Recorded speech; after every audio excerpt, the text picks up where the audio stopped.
ازيكم يا بنات؟ عاملين ايه؟ معاكم منى رضوان. هنكمل مع بعض فيديوهات الاستعداد للدراسة. عملنا الفيديو اللي فات مقلمة على شكل قوس قزح. هسيب لكم لينك الفيديو في صندوق الوصف. الفيديو ده هنعمل فيه مقلمة على شكل عربية، هيكون شكلها ابسط وحجمها اصغر شوية.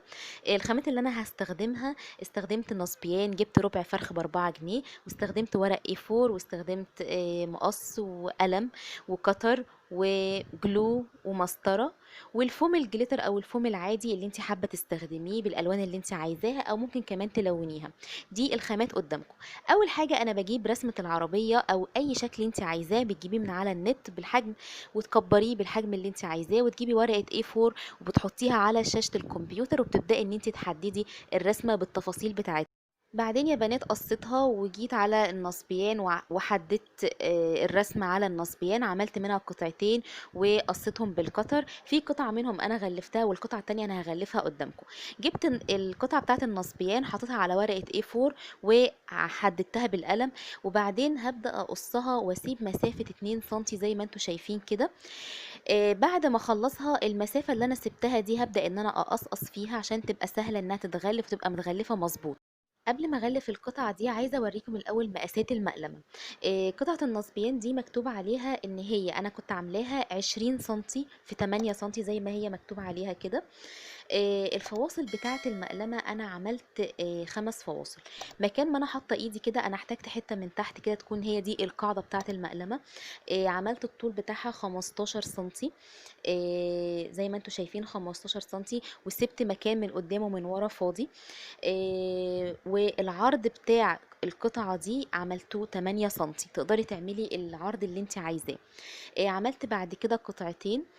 زي ما انتم شايفين، شفت كده الطول بتاعها لقيته 8 سنتي، وزي ما قلت لكم العرض بتاع كل الفواصل هيكون واحد. الطول بتاعها هيختلف لكن العرض واحد، انا عاملاه 8 سنتي. يبقى انا عملت القاعده دي 15 في 8 سنتي، القطعتين اللي قدامكم دول عملتهم في 8 في 8، وعملت زي شريحتين صغيرين من الحرف كده. طبعا اتفقنا ان العرض واحد 8 سنتي، انما الطول بتاعها عملته 2.5 سنتي. رسمت برضو شكل العربية على ورق A4، بس في المرة التانية دي أنا مش هسيب فيها مسافة. هقصها مظبوط. يبقى أنا كده احتجت ورقتين A4، ورقة هسيب فيها مسافة 2 سنتي وأقصقصها زي ما انتوا شايفين، والورقة التانية هقصها مظبوط. جبت النصبيان حطيت عليه جلو، بعدين ثبته على ورقة ال A4، وحطيت جلو برضو على القصاقيس أو اللي هي المسافة ال 2 سنتي اللي أنا كنت سايباه، وهبدأ إن أنا أتنيه. الجلو بيكون قوي جدا مع الورق، بيكون احسن كمان من الشمع. ده كده الجنب اللي انا غلفته. فاضل الجنب التاني هحط برضو عليه جلو واثبت ورقة الاي 4 عليه. بعد ما غلفت النصبيان يا بنات هبدأ ان انا اثبت الفوم اللي انا مجهزاه.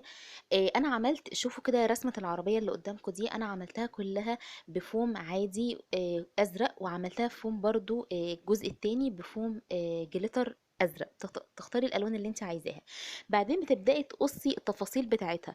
يعني في من تحت كده زي شريط، الشريط ده انا عملته باللون البنفسجي.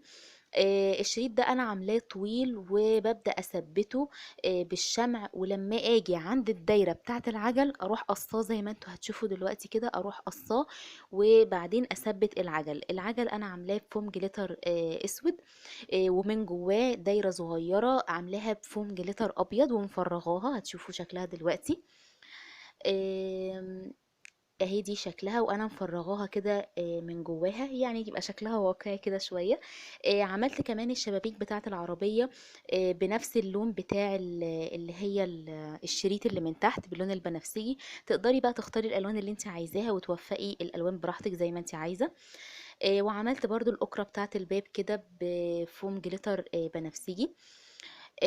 الجنب التاني انا عملته فوم جليتر ازرق مع فوم جليتر ابيض. تمام. جبت بعدين فوم جليتر ذهبي واحمر وعملت منهم 4 اشكال كده بيضاوي، ان هو ده يكون النور بتاع العروسه. ميزة بقى المقلمة دي ان هي عشان حجمها صغير، فانا استخدمت فيها القصاقيس اللي عندي اصلا بتاعة الفوم، ما احتجتش ان انا اشتري اصلا حاجة جديدة.